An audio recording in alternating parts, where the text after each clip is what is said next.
Hello everyone, Assalamu alaikum. So nice to be in touch with you once again. Thank you so much for all your feedback on my work and on my videos. It just encourages me more and more to share my learning with all of you. So I'm back at home after a short vacation, and this is where I sit and study every day. And like I told you in my last video, my phone broke down, and whenever I have to buy a new phone, there is this iPhone versus Samsung battle that goes on in our house.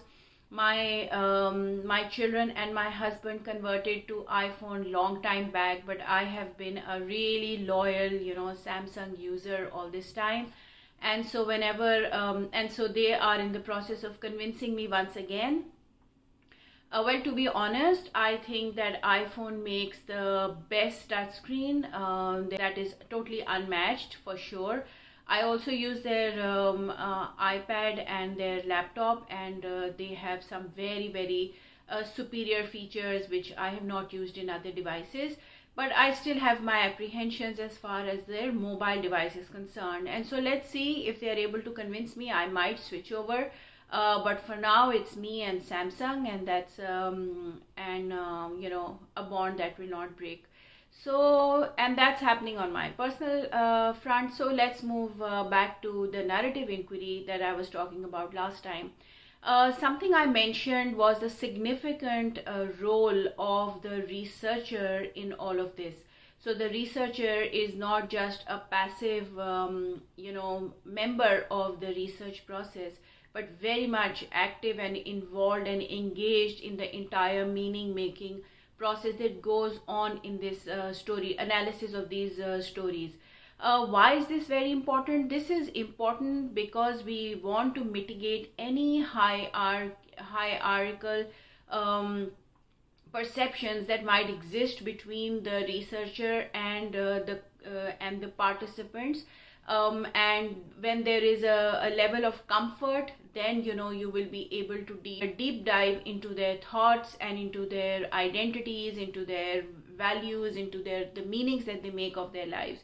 And all these hindrances and all these tensions between that can exist in this conversation must be mitigated before you sit down to collect these stories. And so another important factor is that because like I mentioned, that this process of storytelling is an evaluation, a research, a re-evaluation which is continuous, and it just builds on. So that is why you're not bound by the traditional frameworks of research in a narrative inquiry. But having said that, even though there is a lot of flexibility, there are some parameters which have to be taken care of when you are in the process of collecting these stories and analyzing them.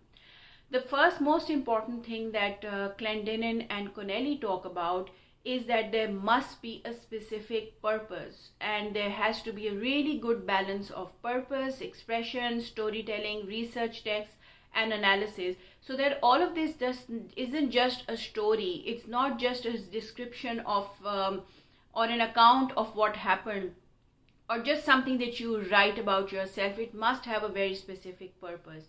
Another very important thing that they mention, and I will be putting references at the end of my work so that you can refer to them if you want to.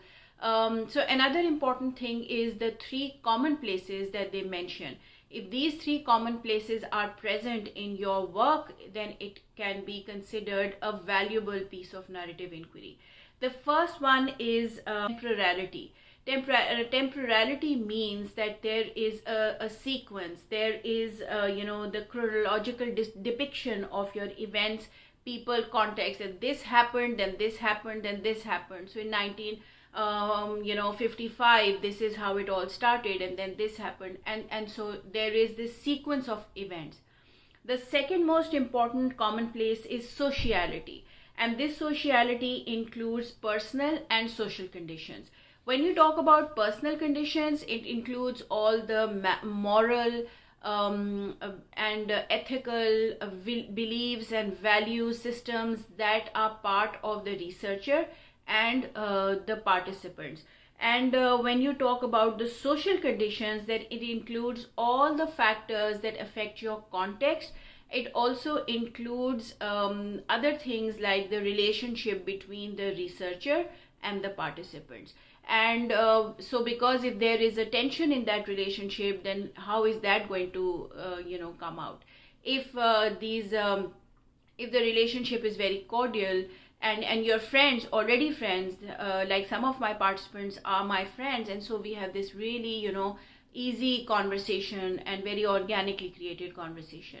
The third very important commonplace is place. So where the events happen, and where the events are happening when you are in conversation with your participants.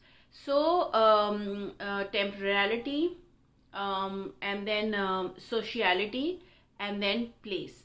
These are the three commonplaces that must be present in your work to make it a narrative inquiry, and then you use your analyses or your lenses to bring out the larger meanings. And that is something which is another important dimension which actually Souto-Manning has added to narrative inquiry. So according to Souto-Manning, narrative inquiry has these macro or social perspectives which come out of micro experiences, and that is the kind of work that I hope that I will be doing. My dissertation or my research, I will share that as an example before I go on and share other examples. I'm going to be exploring the identities and experiences of Pakistani women doctoral students in the US. Sometime around the 1950s, there was a global shift towards women's higher education, and they were encouraged to join higher education institutions. Many policies were also modified to encourage women to join them. However, to date, the proportion of women remains small. So I want to explore and find out how this niche of women, which are Pakistani female doctoral students in the US, how they are navigating their time in the US in this cultural context. And so I want to explore what is the tension between the aspirations of these Pakistani female students and the lived experiences in these new cultural and social norms, as well as the ones that they bring with them. So this is the focus of my work. I hope that with this work I will be able to affect or give some information for policy making in the future for higher education. It can also, these micro experiences can be utilized by other female students to see how these women navigated their academic journey here, and also to provide this foundational framework for other graduate students who plan to come here. So this is the significance of my work. And so I'm going to so you see, I have the sequence of events for these women. This happened, then this happened, and this is how I'm going to take their story. Then I'm going to see what is my relationship with them, what are their belief systems. So that is how I will take care of the sociality part of it. And the third one is place. So the place is the US, and I'm going to study their experiences. So when they came to Pakistan, how that place impacted their experiences, the transition here, how their current place is affecting their experiences. And so that is how the concept of these parameters of narrative inquiry will be embedded in the work that I'm doing. I hope you found this video useful. Next time I will share some more experiences, and then we'll also move on to generalizability of this kind of work. Thank you so much for all your feedback, and stay connected. Thank you.